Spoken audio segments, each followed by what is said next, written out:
செய்திகள் வாசிப்பவர் தளபதி.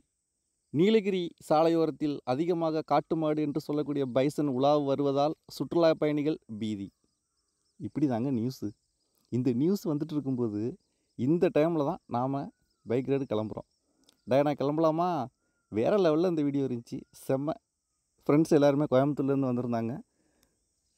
வேறு லெவலில் ஒரு அட்டகாசமான ஒரு பைக் ரைடு. மறக்காம நம்ம சேனலை சப்ஸ்கிரைப் பண்ணி பக்கத்தில் உள்ள பெல் ஐக்கனை கிளிக் பண்ணி ஆளில் போட்டுக்கோங்க. அப்பப்போ ஒரு கமெண்ட்ஸ் போடுங்க.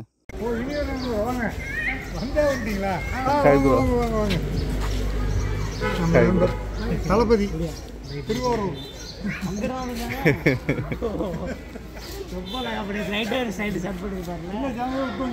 இல்லை, நான் நேற்றே வந்துட்டேன். நேற்றே வந்து இங்கே ஸ்டே.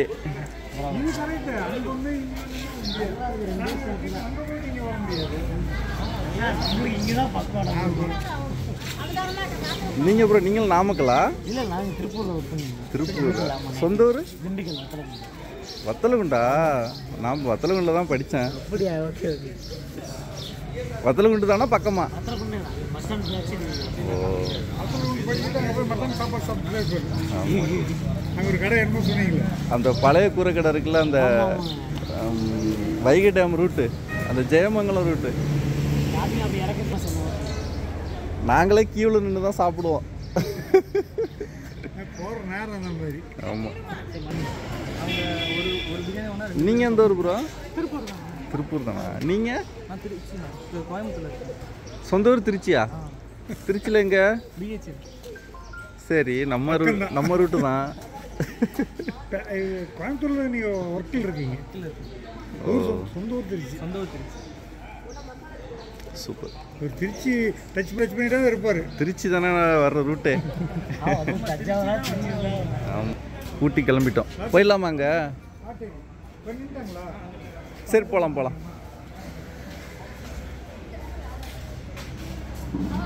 சரி, கிளம்பலாங்க. திடீர்னு மேட்டுப்பாளையம் பிளாக் தண்டர் அதே தாங்க.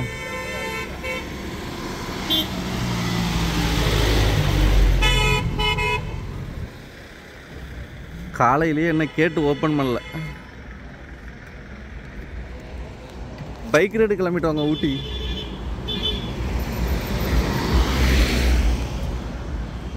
சும்மா அப்படியே நடந்துட்டுருக்கோம் லைட்டாக.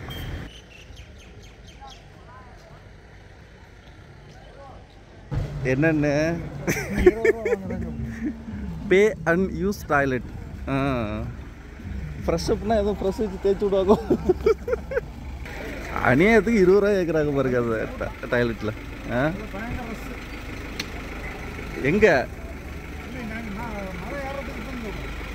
ஆமாம், கூட்டம் நிறையா இருக்கும்.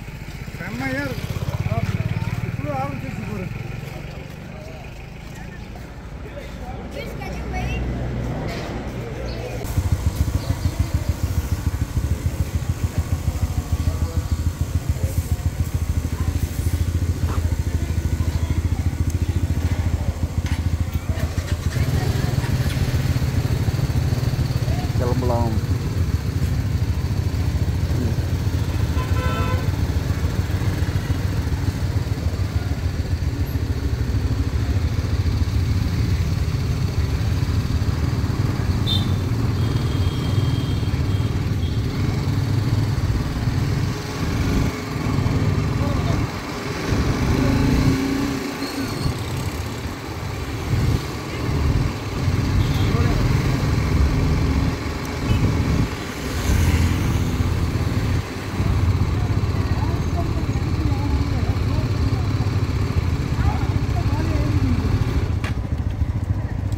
Hi. Oh, hi. Hi. Thank you.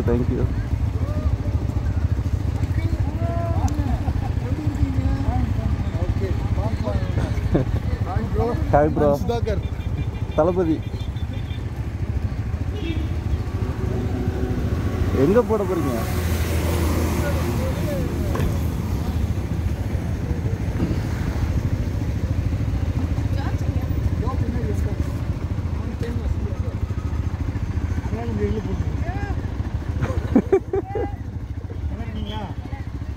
Hi. Yes. வந்துட்டீங்க சூப்பர். அது எப்போ திடீர்னு மறுபடியும் எடுத்து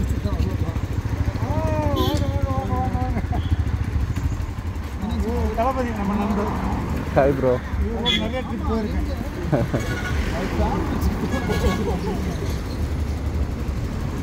ஒருத்தர் கூட பிரேக் அடிக்க மாட்டீங்க, எல்லாம் பறக்குறீங்க.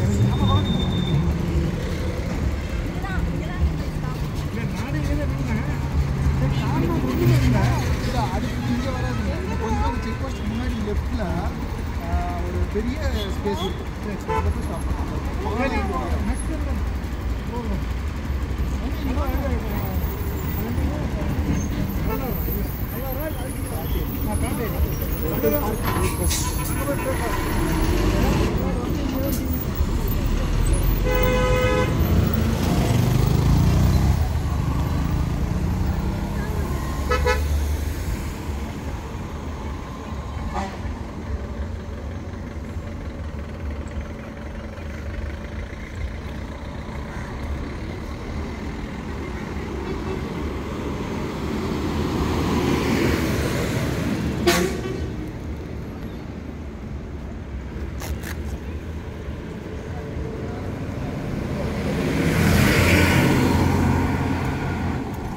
ஊட்டி இன்னும் 46 கிலோமீட்டருங்க.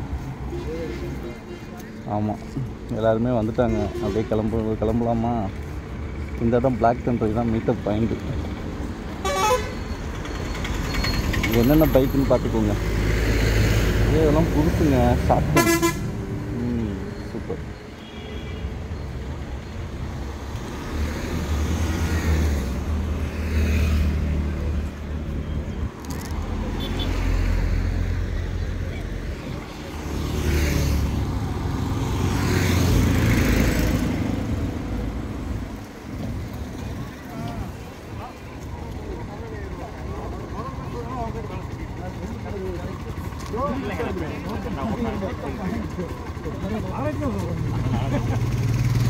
தளபதி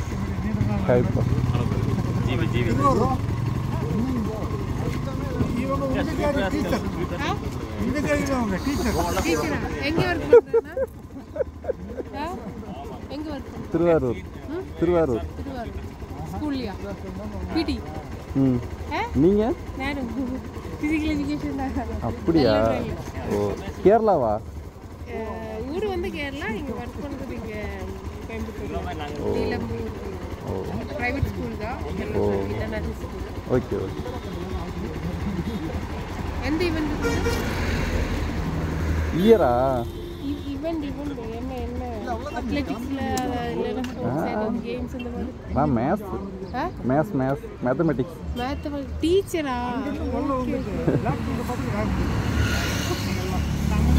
டிபார்ட்மெண்ட் சொல்லும்போது நான் நினச்சேன் ஃபிசிக்கல் எஜுகேஷன் இருக்குன்னு நினச்சேன். Okay, no problem. எங்கே இருக்காரு? நியர்பைன்னு சொன்னாங்க. நியர்பைனா அது இப்போ இந்த நைட்டுக்கு இவங்க தான் அட்மின். உங்கள் இதில் வந்து பாருங்க எவ்வளோ சேர்ந்துருக்கு.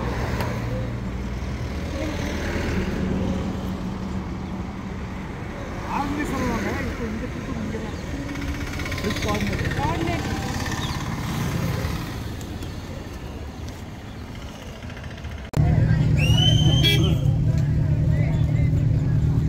செம்ம க்ரௌடுங்க. ட்ரெயின் போகும். ஆ, ட்ரெயின் போகும். ஆமாம், அன்னைக்கு பார்த்தோம்ல.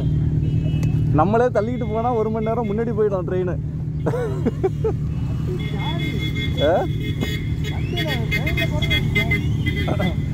நான் 4 தடவை போயிருக்கேன் ஊட்டி ட்ரெயின். கையெழுத்தும் போகணும். இப்போலாம் புக்கிங் இல்லை. டேய், உங்களுக்காக தான்டா வீடியோ எடுக்கிறேன். மறக்காமல் லைக்கை போட்டுட்ருக்குடா.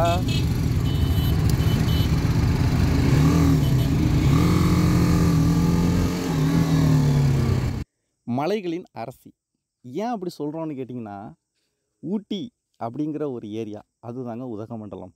உதகமண்டலம், குன்னூர், கோத்தகிரி, அந்த பக்கம் மசினகுடி வரைக்கும் ஒரு வெஸ்டர்ன் காட்ஸில் இருக்கிற ஒரு மிகப்பெரிய ஒரு ஏரியா. இங்கே ஒரு மாவட்டம் ஃபுல்லாகவே மலையில் இருக்குது அப்படின்னா தமிழ்நாட்டை பொறுத்த வரைக்கும் அது நீலகிரி மட்டும்தான். இப்போ மற்ற மாவட்டங்களை எடுத்துக்கிட்டிங்கன்னா கோயம்புத்தூர், திருநெல்வேலி, தென்காசி, விருதுநகர், திண்டுக்கல், தேனி இது எல்லாத்துலேயுமே மலை அப்படிங்கிறது ஒரு பாதி அளவுக்கு 50% தான் அந்தந்த மாவட்டத்தோட பரப்பளவில் இருக்கும். ஆனால் நீலகிரி மட்டும் ஃபுல் அண்ட் ஃபுல் நீலகிரி மாவட்டம் முழுவதுமே ஹில்ஸ் மட்டும்தான். அதனால தான் காடுகள் அதிகமாக உள்ள மாவட்டமும் நீலகிரி அப்படிங்கிற ஒரு ஸ்பெஷல். அந்த காடுகள் இருக்கிறதுனால தான் அங்கே எப்போ பார்த்தாலும் மழை பெஞ்சிட்ருக்கு, பசுமையாக இருக்குது, நாம் போகிற அளவுக்கு செம்ம என்ஜாய்மெண்ட்டாக இருக்குது. இது இல்லாமல் பல வருஷமாக அந்த டாய் ட்ரெயின் அப்படின்னு சொல்லக்கூடிய ஊட்டி மலை ரயில், அதாங்க நீலகிரி மலை ரயில் இங்கே தான் இருக்குது. ஓகேங்களா? இதே மாதிரி நாங்கள் டார்ஜிலிங் போயிருந்தோம். எங்கே? வெஸ்ட் பெங்காலில் டார்ஜிலிங் சிக்கிம் பார்டரில் தான்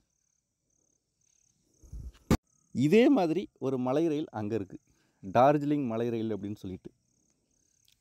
அந்த மலை ரயில் மாதிரியே தமிழ்நாட்டில் இருக்கிறது ரொம்பவே ஸ்பெஷல். ஆமாம், சரி வாங்க, அதில் டார்ஜிலிங்கெல்லாம் அப்புறம் பார்க்கலாம். இப்போது நாம் ஊட்டி பைக் ரைடை கிளம்பிட்டோம். போகிற வழி பார்த்திங்கன்னா குன்னூர் வழியாக மேலே ஏறுறோம். ஆமாங்க, அதே போல் ஊட்டிக்கு போகிறதுக்கு 2 ரூட்டுக்கு இருக்குங்கிறது நிறைய பேருக்கு தெரிஞ்சிருக்கும். கீழே மேட்டுப்பாளையத்துலேருந்து குன்னூர் வழியாக ஊட்டி, இன்னொரு ரூட் மேட்டுப்பாளையத்துலேருந்து கோத்தகிரி வழியாக ஊட்டி. 2 ரூட் இருக்குங்க. 2 ரூட்டு தான் மேஜராக இருக்குது. இது இல்லாமல் அங்கங்கே ஃபாரஸ்ட்டுக்குள்ளே ட்ரெக்கிங் போகிற மாதிரியெல்லாம் ஒரு சில ரூட் இருக்கத்தான் செய்யுது. அதெல்லாம் பொதுவாகவே அட்வைசபிள் கிடையாது. மேக்ஸிமம் அப்பப்போ தடை விதிச்சிருவாங்க. வனவிலங்குகள் அட்டகாசம் இருக்கும். அதே போல் மண் சரிவு, இயற்கை சீற்றங்கள் இந்த மாதிரிலாம் பிரச்சனைகள் இருக்குங்கிறதுனால ஊட்டி போகிறதுக்கு மெயினாக நாம் பிளான் போகிறது 2 ரூட்டு தான், கோத்தகிரி, குன்னூர் 2 வழியாக மட்டும். இந்த பைக் ரைடு நாம் ஏறுறது குன்னூர் வழியாக மேலே ஏறி, அதே போல் அங்கே இருக்கக்கூடிய ஸ்பெஷலான பிளேஸ் அதெல்லாம் நான் இப்போ சொல்ல மாட்டேன், நீங்கள் வீடியோ பார்த்துட்டே இருங்க, இடையில நான் சொல்கிறேன். அந்த லொக்கேஷன் தான் இன்றைக்கி நாம் பார்க்க போகிறோம். ஆமாம், அது ரொம்ப சூப்பரான ஒரு இடம், வேறு லெவலில் என்ஜாய் பண்ணாங்க. அதே போல் அந்த இடமெல்லாம் பார்த்திங்கன்னா அந்தந்த சீசனில் மட்டும்தான் சூப்பராக இருக்கும். எல்லா டைமும் எல்லா இடமும் நல்லா இருக்காது. இப்போ நாம் கிளம்புறது கிட்டத்தட்ட 24 பேர். ஓகேங்களா? இதில் கோயம்புத்தூர்லேருந்து தான் நிறைய பேர் வந்திருந்தாங்க, நிறைய ஃப்ரெண்ட்ஸ் வந்திருந்தாங்க. எல்லாருமே செம்ம என்ஜாய்மெண்ட்டுங்க. அதே போல் எல்லா பிராண்ட்ஸ்லேருந்தும் பைக்ஸ் வந்துருந்துச்சு. ஆமாம், BMW பார்த்திங்கன்னா நம்ம பைக்கு, இது இல்லாமல் நிஞ்சா, அப்புறம் ஹோண்டா, ராயல் என்ஃபீல்டு தான் நிறையா. ஆமாம், அது இல்லாமல் பார்த்திங்கன்னா ஹீரோ எக்ஸ்பல்ஸ், அது இல்லாமல் சுசுகி, இப்படி எல்லா பிராண்ட்ஸில் இருந்தும் மல்டி பிராண்ட்ஸ்லேருந்து வந்ததுனால அவங்களோட எக்ஸ்பீரியன்ஸை ஷேர் பண்ணிக்கிறதுக்கு, அவங்களோட ரைடிங் எக்ஸ்பீரியன்ஸை ஷேர் பண்ணிக்கிறதுக்கு செம்மையான ஒரு வாய்ப்பாக கிடச்சிச்சிங்க எங்களுக்கு. மேட்டுப்பாளையத்தில் பிளாக் தண்டர்லேருந்து கிளம்பணுன்றதை நீங்கள் பார்த்துட்டீங்க. அடுத்த ஸ்டாப் காட்டேரி. ஏங்க உங்களை திட்டலைங்க, காட்டேரி அப்படின்றது அது ஒரு ஸ்பாட்டு. ஆமாம், அந்த இடத்துல ஒரு சின்னதாக ஒரு பார்க் இருக்குது. அதே போல் அந்த இடத்துல கொஞ்சம் ஸ்நாக்ஸ் கடையெல்லாம் இருக்குது. அங்கே போய்ட்டுலாம் கொஞ்சம் ரெஸ்ட் எடுத்தோம். ஏன் அந்த காட்டேரியை இப்போ மென்ஷன் பண்ணுறேன் அப்படின்னா, மேட்டுப்பாளையத்துலேருந்து கிளம்பி எங்களோட அடுத்த ஸ்டாப்பே காட்டேரி தான். ஆமாங்க, எனக்கே சிரிப்பு வந்துடுச்சு. சரி விடுங்க. அதே போலங்க, இப்போது நீங்கள் கொடைக்கானலோ ஊட்டியோ தனியார் வாகனத்தில், அதாவது உங்களோட ஓன் பைக் இல்லை ஓன் காரில் நீங்கள் போகணும் அப்படின்னா பாஸ் முக்கியம். ஏன் அப்படின்னா, இந்த டைமில் சுற்றுலா பயணிகள் எவ்வளோ பேர் வராங்க, எவ்வளோ பிஸ்னஸ் நடக்குது, இந்த மாதிரி நிறையா ஆய்வு உட்பட்டு கோர்ட்டோட ஆர்டர் அது. சரிங்களா? அதனால் நீங்கள் பைக்லேயோ கார்லேயோ இங்கே ஊட்டிக்கு மட்டும் இல்லை, கொடைக்கானல் போனால் கூட பாஸ் அப்ளை பண்ணுங்கள். அப்ளை பண்ணும்போது இந்த இடம் எனக்கு ரொம்பவே பிடிக்குங்க. அந்த ஸ்டீல் பிரிட்ஜ் மாதிரி சூப்பராக இருக்கும். என்ன, நம்ம குரூப் ரைடாக போகும்போது எல்லா இடத்துலையும் நின்று ஃபோட்டோ எடுக்கிறதுல கொஞ்சம் இஷ்யூ இருக்குது. ஆமாம், ஏன்னா எல்லாருமே போயிடுவாங்க, நாம் மட்டும் ஃபோட்டோ எடுத்துகிட்டு இருந்தோம் அப்படின்னா நம்ம ஃப்ரெண்ட்ஸ் கூட சேர்ந்து போக முடியாது. இது ஒரு செக் போஸ்ட். ஏன், அதான் ஆரம்பித்தனே பாஸ். பாஸ் பார்த்திங்கன்னா மஸ்ட்டு. பாஸ் இல்லாத வாகனங்களை மேலே விடுறதில்ல. ஆமாம், அதனால் நீங்கள் பாஸ் அப்ளை பண்ணும்போது ஃபார் எசென்டியல் அப்படின்னு போடுங்க. ஆமாம், நீங்கள் அத்தியாவசிய தேவை அப்படின்னு போட்டிங்கன்னா தான் இம்மிடியேட்டாக கிடைக்கும். நீங்கள் அப்ளை பண்ணி முடிக்கிறதுக்குள்ளேயே பிடிஎஃப் வந்துடும், நீங்கள் பிரிண்ட் அவுட் எடுத்துக்கலாம். இதே நீங்கள் பஸ்லேயோ இல்லை ட்ரெயின்லேயோ போனீங்கன்னா தேவையில்லை. அதனால் இந்த இடத்துல போகும்போது இபாஸ் அங்கங்கே செக் பண்ணுறாங்க. ஓகேங்களா? அதே போல் நீங்கள் பிடிஎஃபாக இப்போ நீங்கள் ஒரு ஃபோன் 2 ஃபோன் வச்சுருக்கீங்கன்னா 2 ஃபோன்லேயும் அதே பிடிஎஃபை ஷேர் பண்ணி வச்சுக்கோங்க. ஏன்னா நம்ம லாங்லேருந்து ரைடு வர்றோம், ஃபோனில் சார்ஜ் இருக்கும் இருக்காது, இந்த மாதிரி விஷயங்களுக்காக இல்லை கையில் ஒரு பிரிண்ட் அவுட் எடுத்து வச்சுக்கிட்டா கூட இன்னும் பெட்டர் தான். நம்மளோட வசதி தானேங்க, நம்மளோட கம்ஃபர்ட்டு தானே. இந்த இடத்துல கொஞ்சம் டிராஃபிக் எல்லாமே, ஏன்னா பைக்கில் வரவங்க அதே போல் காரில் வரவங்க எல்லாருக்கும் செக் பண்ணி அனுப்பிட்டு இருந்தாங்க. அதுவும் காலை டைம் அப்படிங்கும்போதே இந்த டிராஃபிக் இருந்துச்சு. இன்னொரு விஷயம், TN43 அது எங்குள்ள நம்பருங்க, நீலகிரி. அவங்களுக்கு, அதாவது அங்கே உள்ள உள்ளூர் மக்கள், லோக்கல் பீப்புள்ஸுக்கு இபாஸ் தேவையில்லை. அவங்க எப்போ வேணால் போகலாம், எப்போ வேணால் வரலாம். நெக்ஸ்ட்டு நாம் இபாஸ் அப்ளை பண்ணும்போது ஆட்டோமேட்டிக்காகவே இப்போ நீங்கள் 1ஆம் தேதி அப்ளை பண்ணுறீங்க அப்படின்னா அது இந்த மாதம் எண்டு வரைக்குமே பர்மிஷன் கிடைச்சிரும். பர்மிஷன் வாங்கிட்டிங்கன்னா நீங்கள் அந்த பாஸை வச்சுட்டு ஒரு மாதம் ஃபுல்லாகவே போயிட்டு வந்துடலாம். இது அவங்க ரிஜிஸ்டர்டு. ஆமாம், நீங்கள் 2 ஃபோன் வச்சுருக்கீங்க, அதில் ஒன்று ப்ரைமரி ஃபோனாக இருக்கும்ல, அந்த ப்ரைமரி ஃபோன்லேருந்து அப்ளை பண்ணினீங்கன்னா தான் உடனே கிடைக்கும். இல்லை அப்படின்னா கொஞ்சம் சுற்றி விடும், அதையும் நோட் பண்ணிக்கோங்க. நம்ம ஃப்ரெண்ட்ஸுக்கே நிறைய பேருக்கு வரல, அதையும் கொஞ்சம் கவனிச்சுக்கோங்க.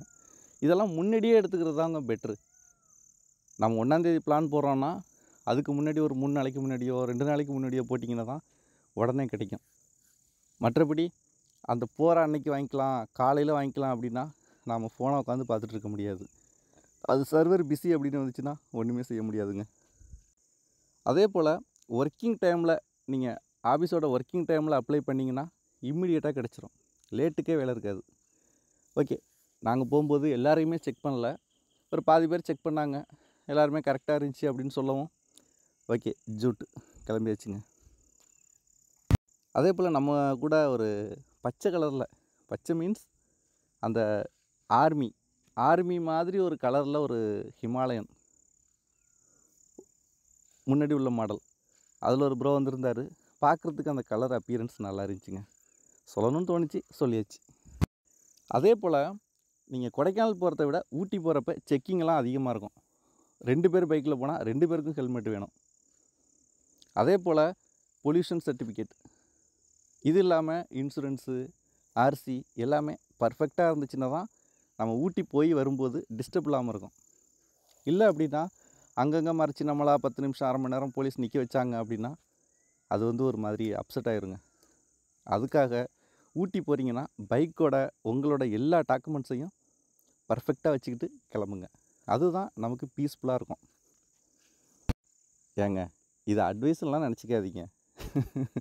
ஆமாம், அங்கே இருக்கிற சூழ்நிலையை நேரில் நான் பார்த்தேன், அந்த எக்ஸ்பீரியன்ஸை உங்கள் கூட ஜஸ்ட் ஒரு ஷேரிங், அவ்வளோதான். பிடிக்கலன்னா விட்டுருங்க, தட்ஸ் ஆல். நெக்ஸ்ட்டு எனக்கு ஒரு பயங்க, என்னவாக இருக்கும் கெஸ் பண்ண முடியுதா அவங்களால? ஆமாம், இன்றைக்கி நாங்கள் ரைடு கிளம்பும்போது இதுக்கு ஒரு நாள் முன்னாடியிலேருந்து ஒரு 7 நாளைக்கு ஆரஞ்சு அலர்ட்.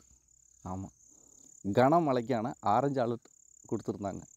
அதெல்லாம் பார்த்து எனக்கு பயம், அடடா இப்படிப்பட்ட கிளைமேட்டில் அங்கே போய் என்ஜாய் பண்ண முடியுமா, போகிறதுக்கு நமக்கு செட் ஆகுமா அப்படின்னு நிறைய பேருக்கு ஒரு ஐடியா வரும்.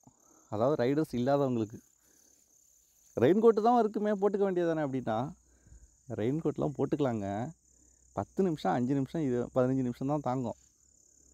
அதுக்கு மேலே ரெயின் கோட்டை போட்டுக்கிட்டு 50 கிலோமீட்ரு 100 கிலோமீட்ரு 1 மணி நேரம் 2 மணி நேரம்லாம் ஓட்ட முடியாது, சுத்தமாக நனைஞ்சிரும்.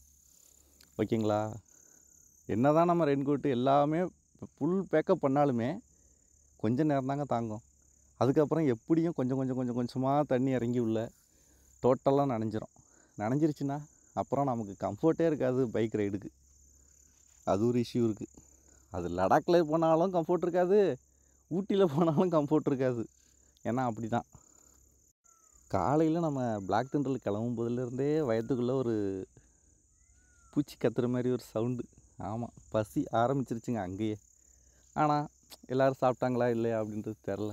சரி ஓகே, அடுத்து காட்டேரி அங்கே போய் சாப்பிட்டுக்கலாம் அப்படின்னு சொல்லியிருந்தாங்களா, சரி ஓகே அங்கே போயிடலான்னு சொல்லி போகிறதுக்குள்ளே நல்லா பசி வந்து அப்படியே தீர்ந்து போச்சுங்க பசி. அதுக்கப்புறம் எப்படி சாப்பிட்றது? சரி ஓகே அப்படின்னு சொல்லிட்டு சாப்பிட்டோம். என்னென்ன சாப்பிட்டோன்றதை நீங்களே பார்த்துக்கோங்க. வெயிட். ரோடு பார்த்திங்கன்னா அங்கங்கே ஃபுல் க்ளீன் அப்படின்லாம் சொல்ல முடியாது. அங்கங்கே பள்ளம், அங்கங்கே ஒரு ஸ்பீடு பிரேக்கர் மாதிரி கொஞ்சம் கொஞ்சம் டிஸ்டர்ப் இருக்கத்தாங்க செய்யுது. இவ்வளோ வாகனங்கள் போகுது. அதுவும் ஊட்டி அப்படின்னு சொல்லும்போது மெயினான ஒரு ஹில் ஸ்டேஷன் தமிழ்நாட்டில். இங்கே ஏன் அந்த டிஸ்டர்பன்ஸ் எல்லாம் போகிற அளவுக்கு வச்சுருக்காங்கன்றது தெரில. ஆமாம், திடீர் பள்ளங்கள் இருக்குது. அதே போல் நல்ல ரோடாக இருக்குது, கொஞ்சம் பார்த்தா டொம்முன்னு பள்ளத்துக்குள்ளே விழுது. நம்ம ஒரு ஆஃப் ரோடிங் அட்வென்ச்சர் பைக் மாதிரி பெரிய பைக் வச்சுருக்கும் போதே இந்த டிஸ்டர்பன்ஸ்னால், ஸ்போர்ட்ஸ் மாடலில் போகிறவங்களுக்கு, நார்மல் பைக்கில் போகிறவங்களுக்கு, செடான் காரில் போகிறவங்களுக்கெல்லாம் கண்டிப்பாக அது டிஸ்டர்பன்ஸாக இருக்கும். எல்லாத்தையும் மறந்து வரிசையாக சர்ருன்னு பைக்கில் போகும்போது அந்த ஃபீலிங்லாம் வேறங்க. ஆமாம், வயத்துக்குள்ளே நெஞ்சுக்குள்ளே எல்லா இடத்துலையுமே பட்டாம்பூச்சி பறக்கும். அதெல்லாம் போய் பாருங்கள். காசை வச்சுட்டு என்ன பண்ண போகிறீங்க? அப்போ தாங்க தெரியும் உங்களுக்கு. நான் எவ்வளோ எக்ஸ்பிளைன் பண்ணாலும் எவ்வளோ சொன்னாலும் உங்களுக்கெல்லாம் பட்டாம்பூச்சி பறக்காது. ஆமாம், கிட்டத்தட்ட காட்டேரி பக்கம் வந்துட்டோம். போன உடனே எதாவது சாப்பிட்ணும். அடுத்து இந்த கிளைமேட்டில் இறங்கணும். கீழே இறங்கி அதை கொஞ்ச நேரம் என்ஜாய் பண்ணணும். அடுத்தது இது ஒரு மார்னிங் டைம் அப்படின்றதுனால அந்த ஒரு ஃப்ரெஷ்னஸ் இருந்துகிட்டே இருந்துச்சுங்க. ரொம்ப நேரம் இருந்துச்சு. ஒரு 10 மணி 11 மணி வரைக்கும் இருந்துச்சு. அதுக்கப்புறம் கிளைமேட் கொஞ்சம் மாற்றம். அது என்னன்னு நம்ம அப்புறம் பார்க்கலாம். போகிற வழியில் BMW 1250 GS. ஆமாங்க, BMWவோட. ஸோ அதை சொன்னோடனே எனக்கே வாய் வளர்றேன் பார்த்தீங்களா. BMW 1250 GS legend adventure tourer. அந்த பைக்கு 2 பார்த்தேன். அதை பார்த்தாவே எப்படி இருக்கும்? 30 லட்ச ரூபா பைக்கு. என்ஜாய் அப்படி தாங்க தோணும். பெருமூச்சு வரும் ஒரு கிலோவுக்கு. அவ்வளோதான். அந்த பைக்கெலாம் நீங்கள் ஆசைப்பட்டு ஹெல்த்தை அது மாதிரி வச்சுக்கணும், உங்களோட டிரைவிங் ஸ்கில்லு அது மாதிரி இருக்கணும். இப்படியெல்லாம் பெரிய அளவில் நீங்கள் ஒரு BMW ஃபேனாக இருக்கணும். ஏன்னா அதோட வெயிட்டு கிட்டத்தட்ட 260, 270, 280 kg. நீங்கள் எக்ஸ்ட்ரா ஃபிட்டிங்ஸ் எல்லாம் போட்டிங்கன்னா 300 கிலோவை தாண்டிடும். 300 கிலோ. நம்ம ஒரு 60-70 கிலோ இருப்போம். நம்மளோட லக்கேஜ் ஒரு 20-30 கிலோ இருக்கும். ஆக மொத்தம் 400 கிலோவை நீங்கள் மேனேஜ் பண்ணுற அளவுக்கு உங்களோட ஸ்கில்லை வளர்த்துக்கணும், உங்களோட மைண்டை செட் பண்ணிக்கணும். இல்லை அப்படின்னா BMW 1250 GS எல்லாம் உங்களுக்கு பனிஷ்மெண்ட் மாதிரி ஆகிடும். ஆமாம், டிராஃபிக்லாம் நின்னோன்னா வெந்து தணிந்து போகும். அவ்வளோ ஹீட் இருக்கும் அதில். இன்ஜினே அவ்வளோ பெருசு இருக்கும். சரி, அதை விடுங்க. 1250 GS நம்மளும் ஒரு நாளைக்கு வாங்குகிறோம், கலக்கிறோம். ஆமாம், 1250 GSனால் எந்த பைக் சொல்கிறேன்னு தெரிஞ்சிருக்கும்னு நினைக்கிறேன் உங்களுக்கு. எஸ், தலை அஜித் வச்சுருக்காருல்ல, அதே பைக். அவர் ஃப்ளைட்டே ஓட்டுறவருங்க. அவர் ஓட்டலாம். அப்படி தான் நினைக்கிறீங்க? எஸ், நானும் அப்படி தான் நினைக்கிறேன். நாம் மொதல் நாள் சென்னிமலை ஏறிட்டு அப்படி வந்தோமா, அதனால் நமக்கு போதுமான ரெஸ்ட் இல்லைங்க. ஆமாம், உடம்புக்கும் ரெஸ்ட் இல்லை, தூக்கமும் அந்தளவுக்கு ஒரு போதுமான அளவுக்கு இல்லை. அதனால் கொஞ்சம் டயர்ட் அதிகமாகவே இருந்துச்சுங்க இந்த ஊட்டி ரயிலில். அதனால் ரொம்ப ஃப்ரீயாக என்னால் என்ஜாய் பண்ணணும் அப்படின்னு கேட்டால் கொஞ்சம் இல்லைன்னு தான் சொல்லணும். ஆனால் அப்பப்போ நம்மளை சொரிஞ்சு விட்ற மாதிரி அங்கங்கே காட்டு மாடு, அங்கங்கே கிளைமேட்டு, அதே போல் அங்கங்கே சீனரி, இது எல்லாமே அப்பப்போ ஒரு ரெஃப்ரெஷ்மெண்ட்டு. சூப்பர். இந்த வீடியோ பார்ட் 1 சரிங்களா. அடுத்து இன்னும் 2வது பார்ட் 3வது பார்ட் வரும்னு நினைக்கிறேன். ஆமாம், அதனால் வீடியோவை நீங்கள் எல்லா வீடியோவும் மிஸ் பண்ணாமல் பார்த்தீங்கன்னா தான் எங்கள் ஊட்டி பைக் ரைடு 1 டே ரைடோட ஃபுல் சீனரி, ஃபுல் வீடியோவை நீங்கள் பார்க்க முடியும். சரிங்களா. அதனால் மறக்காமல் நம்ம சேனலை சப்ஸ்கிரைப் பண்ணி ஃபாலோ பண்ணிக்கோங்க, மறந்துடாதீங்க. எல்லாருக்கும் ஷேர் பண்ணிவிடுங்க. ஆமாம், ஏங்க நீங்கள் இருக்கிற வீடியோங்க அது, நீங்கள் தான் ஷேர் பண்ணணும். அதையுமா நான் சொல்ல முடியும். அதே போல் இந்த ரைடில் வந்திருந்த ஃப்ரெண்ட்ஸ் எல்லாருமே சூப்பர், ரொம்ப நைஸ், நல்ல ஒரு எக்ஸ்பீரியன்ஸுங்க எனக்கு.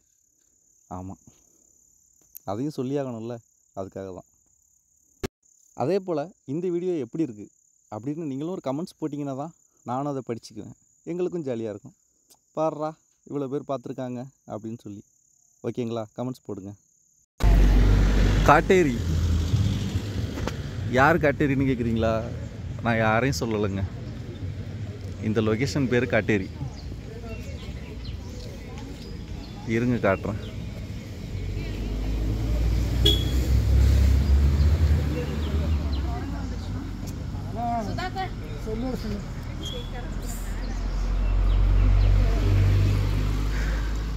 இங்கே இருக்கு பாருங்க. This is Katteri.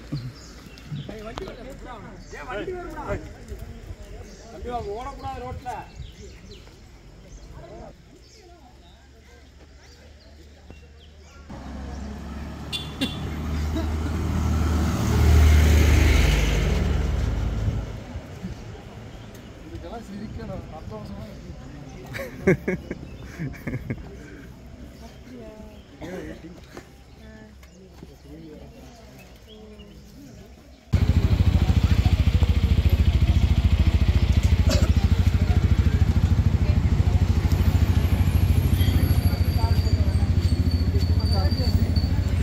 ஓகே, கிளம்பியாச்சு. ஹாய். இந்த எடுக்க போகிறேன்.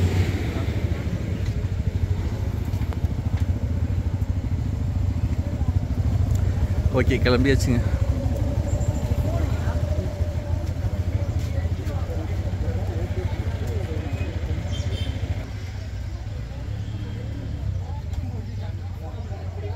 ஏற்கனவே இந்த வீடியோ ஃபஸ்ட்டில் செய்தி வாசிப்பாளர், ஆமாங்க சிரிக்காதீங்க, சொன்ன மாதிரி அங்கங்கே காட்டு மாடுன்ற பைசன், ஆமாம் ரொம்ப தொந்தரவு பண்ணிருச்சுங்க. இங்கே அமைதியாக நிற்கிற மாதிரி இருக்குல்ல, அடுத்த வீடியோவிலலாம் டெரர் பண்ணிருச்சு. எல்லோரும் பயந்து பீதியாகி, அதெல்லாம் இப்போவே நான் சொல்ல மாட்டேன், அதெல்லாம் சஸ்பென்ஸ். அடுத்த வீடியோவில் அதோட ஃபுல் டீட்டெயில்ஸ் வந்துடும். ஆமாம், அதெல்லாம் நீங்கள் பார்க்கலாம். அதை நீங்கள் பார்க்கணுன்னா என்ன செய்யணும்? நம்ம சேனலை சப்ஸ்கிரைப் பண்ணி ஃபாலோ பண்ணிக்கோங்க. ஆமாம், அடுத்த பார்ட், இந்த வீடியோட அடுத்த பார்ட் கூடி சீக்கிரம் நம்ம சேனலில் வரும். எல்லாருக்கும் ஷேர் பண்ணிவிடுங்க. அப்படியே ஒரு கமெண்ட்ஸ் போடுங்க. கொஞ்சம் வெயிட் பண்ணுங்கள், சீக்கிரம் பார்க்கலாம்.